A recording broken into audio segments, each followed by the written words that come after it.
اللہ کی اطاعت والی زندگی کو سیکھیں اور اللہ کی اطاعت والی زندگی کو سیکھ کر اس کو سمجھیں اور سمجھ کر پھر اس کے مطابق جئیں، وہ ہماری دنیا بھی خدا بنا دے گا اور موت کے بعد کی زندگی بن جائے گی۔ ورنہ اگر اللہ کی اطاعت کا راستہ چھوڑ کر یہ مسلمان دنیا میں جہاں بھی جائے گا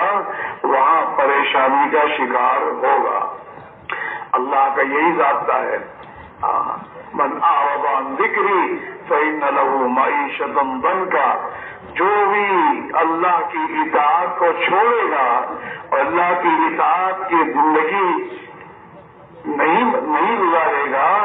اللہ اس کی زندگی کو تنگ کر دے گا۔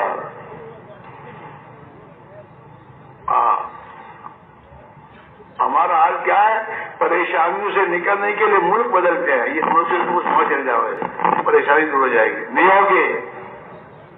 جہاں تو اللہ کا نافرمان بن کے جیے گا تو کہیں بھی جیے گا وہاں خدا تیری زندگی تنگ کر دے گا، اور اللہ کی اطاعت والی زندگی جنگل میں بھی اختیار کرے گا تو اللہ بھی وہاں بھی تیری زندگی کو بنا دے گا۔ بزرگوں کے واقعات حضرت شریف میں لکھے ہیں کہ ایک بزرگ اللہ کی اطاعت میں جنگل میں ہے، جنگل میں تو جنگل میں روزانہ ہرنی آ کر ان کو دودھ پلا کے جاتی تھی، روزانہ ہرنی آتی تھی اور انہیں دودھ پلا کر جاتی تھی، ان کا کھانا ہوتا تھا۔ وہ اللہ ہے، اللہ اپنی قدرت سے زندگی بنائے گا۔ زندگی مال پیسے کوڑیوں ٹھیکروں سے نہیں بنتی، زندگی تو اللہ بناتے ہیں تو بنتی ہے، اور اللہ کی زندگی بنانے کا ضابطہ اللہ نے یہ بیان کیا ہے کہ میرے بندو میری ذات و صفات کا یقین دلوں میں پیدا کرو، اپنے دلوں میں میرا ڈر پیدا کرو، مجھ سے ڈرو۔ کہ میرا اللہ اگر ناراض ہو گیا تو میرا اللہ میری زندگی اجاڑ دے گا۔ اللہ نے کتنوں کی اجاڑی، ملک دے کر اجاڑی، مال اور پیسے دے کے اجاڑی، اور قرآن پاک میں وہ سچے واقعے اللہ نے بیان کیے اس امت کے لیے کہ دیکھو فرعون کو ہم نے ملک دیا تھا اور ملک مصر دینے اس کے پاس تھا، لیکن وہ ہمارا نافرمان بن کر اپنی ملک کو چلانے کی فکر کرنے لگا اور ہمارا نافرمان بن گیا۔ ہم نے ان کو اس کو سمجھانے کے لیے حضرت موسیٰ علیہ السلام کو بھیجا، اور موسیٰ علیہ السلام نے اسے سمجھایا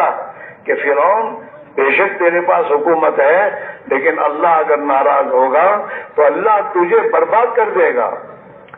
تجھے ہلاک کرے گا وہ، لہذا اللہ کو ناراض مت کر، اللہ کی اطاعت کر، اللہ کو مان، اپنا رب مان، اور سب کچھ کرنے دھرنے والا وہ ہے، اس کو دل میں اتار، تیری طاقت اور قدرت کچھ کام نہیں دے گی اگر اللہ تیرے خلاف ہوگا۔ یہی ہو رہا ہے دنیا میں، آدمی بڑے بڑے دعوے کرتا رہتا ہے، لیکن جہاں وہاں سے